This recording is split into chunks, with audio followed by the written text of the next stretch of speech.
I heard my sister laugh before I saw the empty chair at the kids' table with my name on it. My mother's text came on a Tuesday afternoon. Family dinner this Saturday. 7 p.m. The whole family will be there. Please come, Angel. I stared at those words for 20 minutes. The whole family. Please come. It had been 8 months since I'd been invited to anything. 8 months since my brother's wedding, where I wasn't asked to be in any photos. 8 months since I'd started to accept that maybe I was the problem. But this felt different. My mother had used the word please. She never said please. I'm 32 years old. I have a master's degree in marketing. I run my own consulting firm in Portland, Oregon. I've built a life that should make any parent proud. But to my family, I'm still the youngest child who never quite measured up. The one who chose career over marriage. The one who moved away instead of staying close to home in Seattle like my siblings did. My older sister, Rebecca, married a surgeon. They have 3 kids and a house in Bellevue with a view of Lake Washington. My brother, Marcus, married his college sweetheart. They have twin boys and run a successful real estate company together. And then there's me, single, child-free, and according to my mother's passive-aggressive comments, still figuring things out. If this hits home, tell me where you're watching from. Drop your city in the comments. I should have known better. I should have remembered every other time I'd hoped things would be different. But there was something in my mother's message. Something that made me think maybe, just maybe, they were finally ready to see me as an adult. As an equal. I bought a new dress. Navy blue, professional but elegant. I got my hair done. I even practiced what I'd say when they asked about my business, keeping it humble, not bragging, just enough to show them I was doing well. The restaurant was called the Meridian.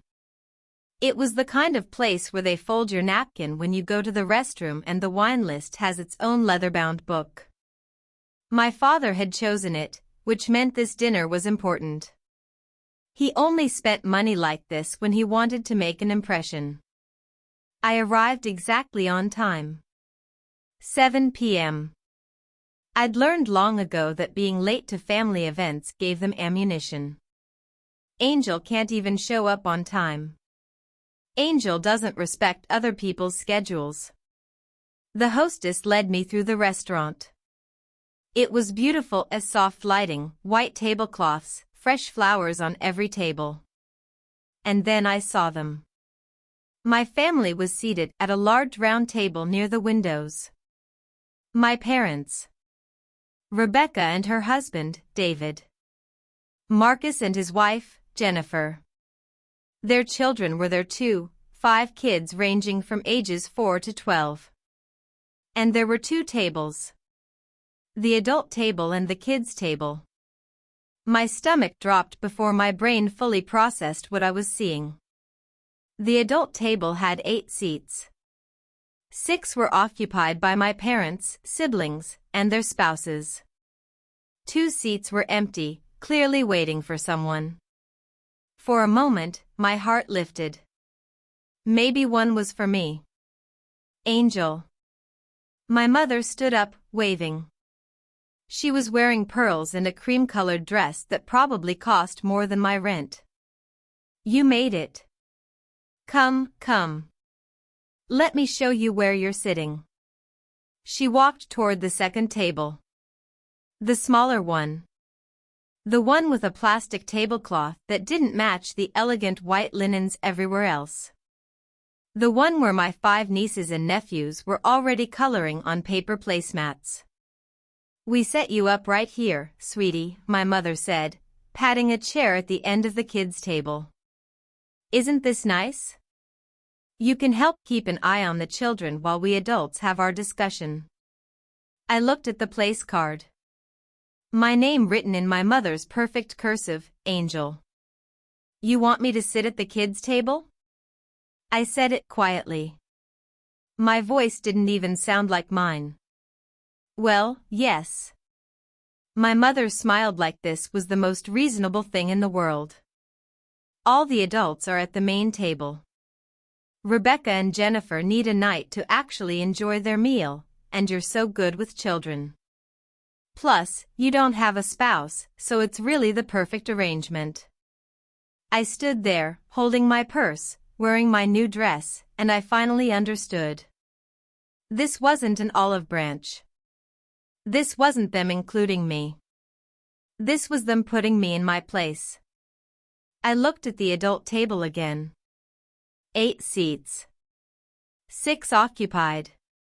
2 empty. Who are those seats for? I asked. Oh. My mother brightened. I'm so glad you asked. Your father's colleague and his wife are joining us. Daniel is being considered for a partnership at your father's law firm, so we wanted to make tonight special. Very important business discussion. Business discussion. Important. I looked at my siblings. Rebecca was sipping wine, not meeting my eyes. Marcus was cutting his bread, jaw tight. They knew. They'd known exactly what this dinner was, and neither of them had warned me.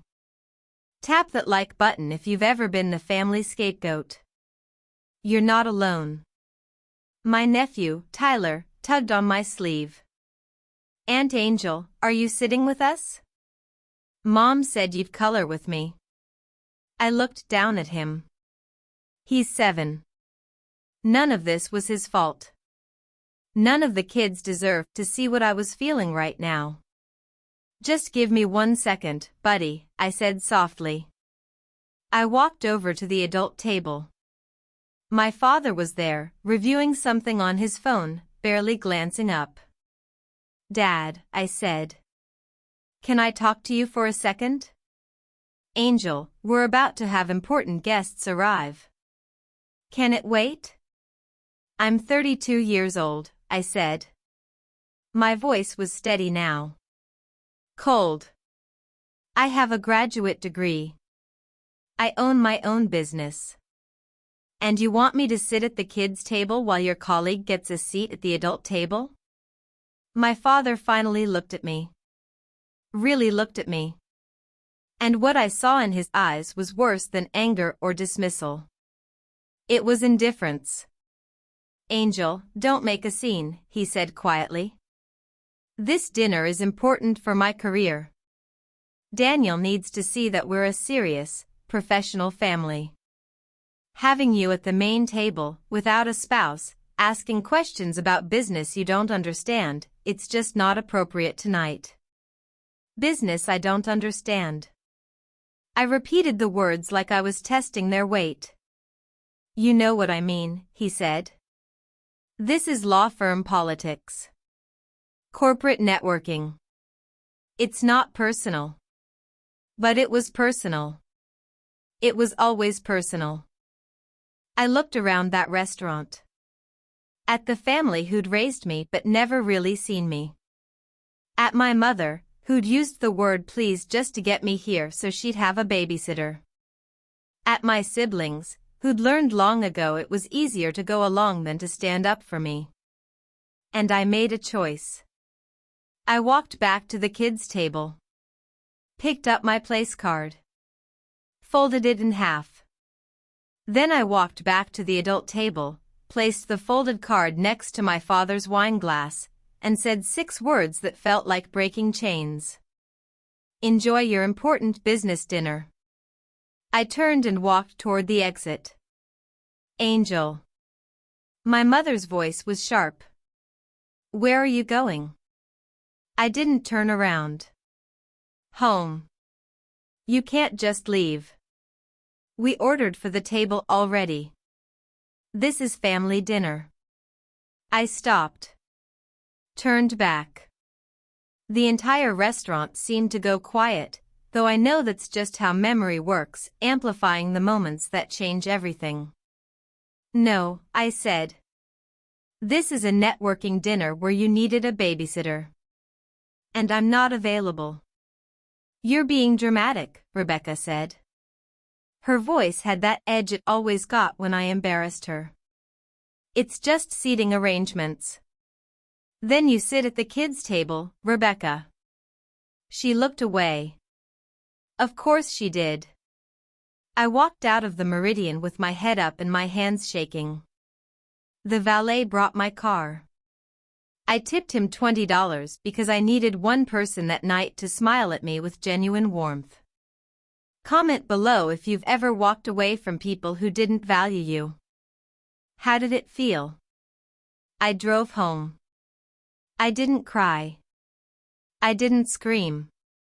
I just drove through Portland's evening traffic, past the bridges lit up over the Willamette River, past the restaurants where real families were having real dinners, and I felt something I hadn't felt in years. Clarity. They started calling around 9 p.m. My mother first, Angel, this is ridiculous. Come back and apologize. You've embarrassed us in front of important people. I didn't answer. Marcus next, hey, Mom's really upset. Maybe just text her or something? You know how she gets. I didn't answer. Rebecca sent a text, really mature, Angel. Dad's colleague asked why someone left and it was so awkward. Thanks a lot. I blocked her number. By 10 p.m., my father called. I stared at his name on my screen for all 6 rings before it went to voicemail. He didn't leave a message. I sat in my apartment, my beautiful apartment that I'd earned, that I paid for with money from clients who actually respected my expertise, and I felt something unexpected. Peace. For the first time in my adult life, I'd chosen myself. Not them. Not family obligation. Not the hope that maybe this time would be different. Me. The calls continued over the next few days. Voicemails full of confusion, then irritation, then something that almost sounded like concern. Angel, we need to talk about what happened. Mother, day 3. You can't just cut off your family over a seating arrangement. Father, day 5. The kids keep asking where you are. You're being selfish. Rebecca, day 7. I didn't respond to any of them. I wasn't punishing them. I was protecting myself. There's a difference. 2 weeks after the dinner, I had coffee with my college roommate, Simone. She'd met my family exactly once and had immediately said, "Your people are exhausting." I'd laughed it off back then. Now, I wished I'd listened. So you really just left? Simone asked, eyes wide. Middle of dinner, walked out? Yep. God, I love you. She raised her coffee cup in a toast. What did they expect? That you'd just sit there and babysit while they played grown-up?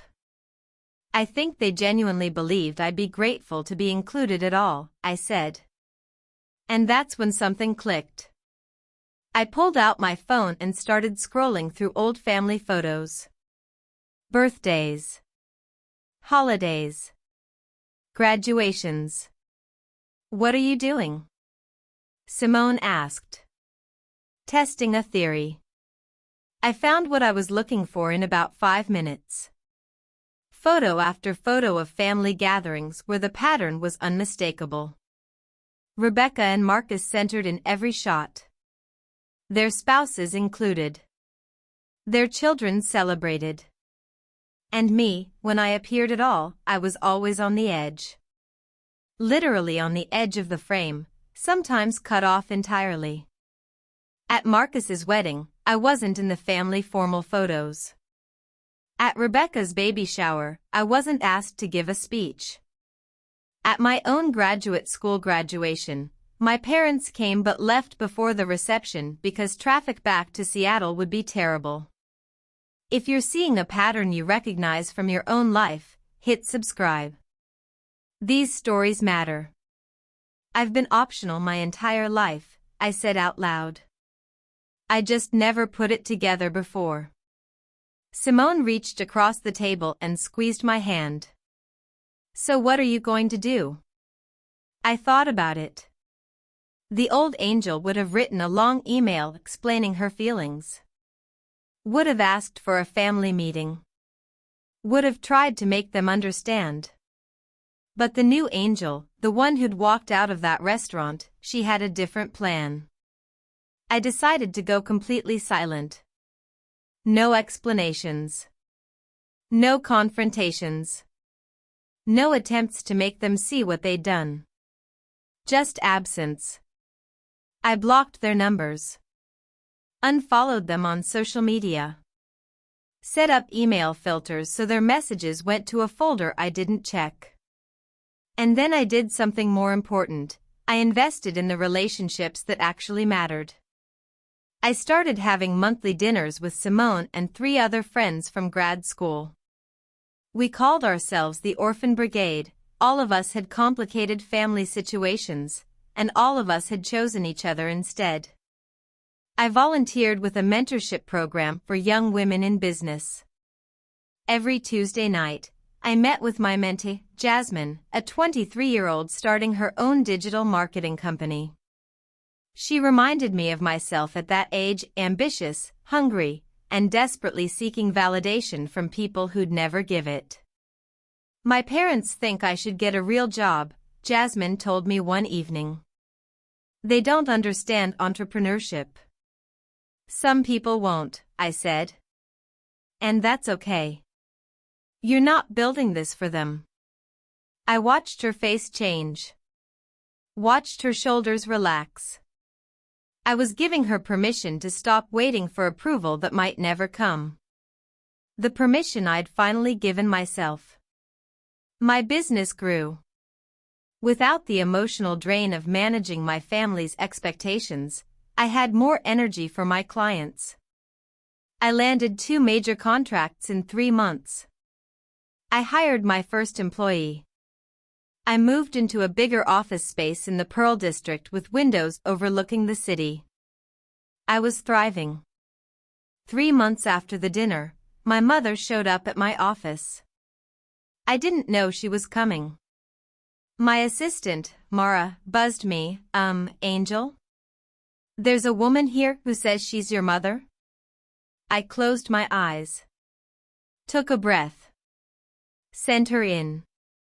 My mother walked into my office like she was walking into a room she owned. She looked around, at my desk, my diplomas on the wall, the city view, and her expression was complicated.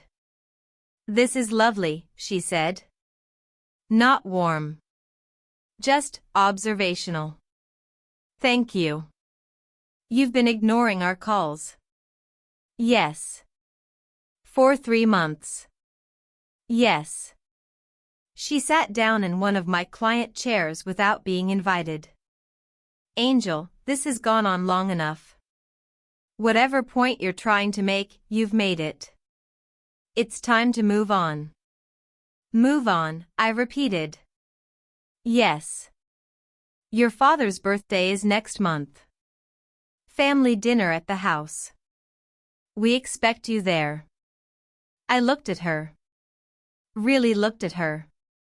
She was wearing her armor, expensive clothes, perfect makeup, that expression that said she'd already decided how this conversation would end.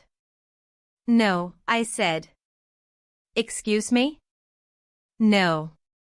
I won't be there. Angel, you can't be serious. It's your father's 60th birthday. And I'm sure he'll have a wonderful time with his real children. Her face changed. What is that supposed to mean? It means I've been a supporting character in my own family my entire life. And I'm done. You're being ridiculous. So you had to sit at a different table one time. One time? I stood up. My voice was still calm, but something in my chest was burning. One time? Mom, you didn't include me in Rebecca's wedding party. You forgot my birthday 2 years in a row. You told your book club I was still finding myself when I'd already launched a successful business. You introduced Marcus's wife to your friends as my daughter before you ever introduced me that way. That's not. Yes, it is. And the dinner at the Meridian wasn't a one-time thing. It was just the first time I finally saw it clearly. Comment if you've ever had to spell out your own mistreatment to the people who caused it. How did they react? My mother stood up. Her purse was clutched tight. I came here to extend an olive branch. To try to fix this. No, I said quietly. You came here to make me come back so you don't have to explain to people why your daughter isn't around anymore. That's not the same thing. She stared at me for a long moment. Then she said the truest thing she'd ever said to me. I don't understand you, Angel. I never have. I know, I said. And that's why we're here. She left. Didn't slam the door. Just left. Mara knocked softly a few minutes later. You okay, boss? Yeah, I said. And I meant it. I really am. Rebecca called me a week later. Not from her number, she'd used her husband's phone because she knew I'd blocked her. We need to talk, she said when I answered. How did you get this number? David's phone. Angel, please. Can we meet? Just you and me? Something in her voice made me say yes. We met at a coffee shop in Portland, halfway between our worlds. She looked tired. Thinner than I remembered. I'm sorry, she said before she even sat down. About the dinner. About everything. I waited. Mom told me you wouldn't be sitting with us. She said it was to help with the kids, and I went along with it. Like I always do. Why are you telling me this now? Rebecca took a breath. Because last week, Mom did the same thing to me. I sat forward. David's parents threw us an anniversary party. Mom insisted on giving a speech. And she spent the entire time talking about how proud she was of Marcus's business success and how Dad was mentoring his colleague Daniel. She mentioned me exactly once, as the other successful child. Like I was an afterthought. Rebecca. And when I called her on it, do you know what she said? She said I was being sensitive. That I should be grateful to be included. The exact same thing she said to you. I watched my sister's face as she realized what I'd known for months. The favorite child position was always conditional. Always temporary. Always dependent on how well you served the family's image. I'm sorry I didn't stand up for you, Rebecca said. Her eyes were wet. I should have. At the dinner. Before the dinner. All the times before that. Yeah, I said. You should have. We sat in silence for a moment. Marcus feels the same way, she said quietly. He didn't know how to say it, but he does. Mom's been pressuring him to bring his business into Dad's firm. To give up his independence. He's miserable. The golden children were cracking under the weight of golden chains. Hit that subscribe button if you know that sometimes being ignored is actually freedom. I didn't go to my father's 60th birthday dinner. But Rebecca and Marcus did. And apparently, they brought something with them, boundaries. Rebecca told me about it the next day. Mom seated Daniel and his wife at the head table again, Rebecca said. Dad spent the whole dinner talking business with him. And when Mom tried to rope Jennifer into babysitting all 5 kids by herself, Marcus said no. He said no? He said Jennifer was a guest, not the help. And if Mom needed childcare, she should have hired it. I almost laughed. Almost. Mom lost it. Said he was being disrespectful. And then Marcus said, and I quote, Angel was right. About all of it. What did they say? Dad looked like Marcus had slapped him. And Mom just deflated. She asked where you were. Marcus told her you weren't coming. That you probably wouldn't be coming to anything for a long time. Maybe never. And Dad said, that's ridiculous. She'll come around. Like you were having a tantrum instead of making a choice. That sounded exactly like my father. Rebecca, I need you to understand something, I said. I'm not doing this to punish them. I'm doing this because I deserve better than being optional. And until they understand that, there's nothing to talk about. I know, she said quietly. I'm starting to understand it myself. 6 months after the dinner at the Meridian, my father requested a family meeting. Not demanded. Requested. The email came directly to me. He must have gotten my work email from my website. It was formal, almost stiff. Angel. Your mother and I would like to speak with you. We can meet wherever you're comfortable. Please let us know if you're willing. Dad. I stared at that email for 2 days. Simone said, you don't owe them anything. Marcus said, I think they're finally starting to get it. Rebecca said, whatever you decide, I support you. I decided to meet them. Not because I thought they'd changed. But because I needed to say what I needed to say, and I needed them to hear it. We met at a neutral restaurant, nothing fancy, nothing loaded with family history. Just a quiet place with good coffee and low stakes. My parents looked older. My mother's hair had more gray. My father's shoulders were slumped in a way I'd never seen before. Thank you for coming, my mother said. I nodded. We've been talking, my father said. About the dinner. About a lot of things. Okay. We didn't realize how we'd made you feel, my mother continued. The kids' table thing, it seemed like such a small issue. But Marcus and Rebecca helped us see that it wasn't about the table. If you've ever waited for an apology that came 6 months too late, drop a like. You're not alone. It wasn't about the table, I agreed. It was about 32 years of being treated like I didn't quite belong unless I was being useful. My father flinched. Actually flinched. We're sorry, my mother said. Truly sorry. For what specifically? I asked. She looked confused. For making you feel excluded? No, I said. Not making me feel.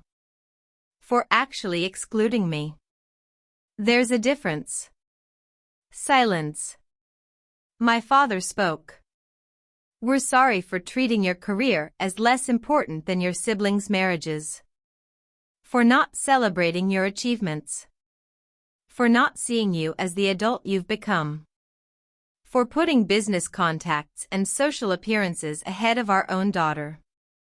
I felt something crack in my chest. Thank you, I said quietly. Can you forgive us? My mother asked. Eventually, I said. Maybe. But forgiveness isn't the same as going back to how things were. What does that mean? It means I'm not your babysitter. I'm not your consolation invite. I'm not the person you call when you need something but forget to celebrate. If you want me in your life, It has to be because you actually want me there. Not because you need me to fill a role. My father nodded slowly. That's fair. And if you can't do that, I continued, then it's better for everyone if I stay away. It's been a year since that dinner at the Meridian. My relationship with my parents is different now. Smaller.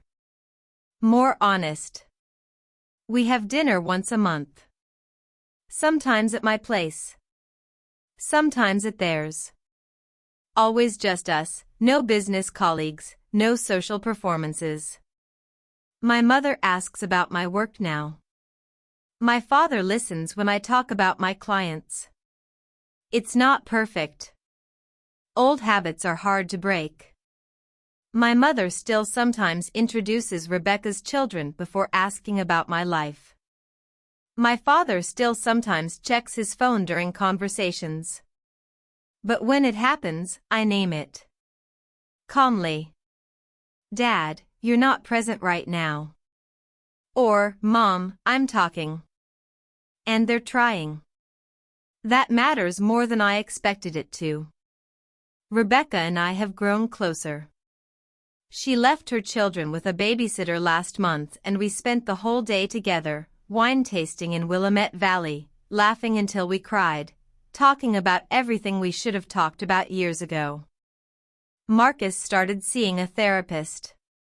He told me he realized he'd built his entire identity around being the son his father wanted. Now he's trying to figure out who he is outside of that. It's hard, he told me last week.